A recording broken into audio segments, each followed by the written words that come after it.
tak práve nám vybehli, ako vidíte, úplne iný systém. Žiadne hurá systémy, každý vie, čo má zobrať.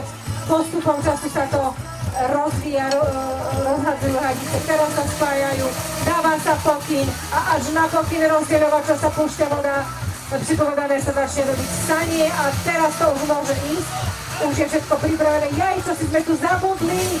Ešte sme zabudli a ešte musíme počkať, kým nám dobehnú prúdari. Vidíte, javý prúd ešte nemáme. Mašinka nám trošku cestuje, ale to nevadí, lebo ich nestratíme. Teraz práve prichádza zapojenie pravého prúdu do rozdeľovača. Trošku neviem, či to tak malo byť, alebo nemalo, ale v každom prípade sa chlapci snažia, naháňame tú polostojku a už ju máme a počkáme si aj na ten pravý prúd.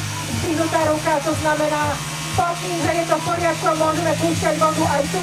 Držíme takto si predstavujem súhru. Môžem, nemôžem, aby sme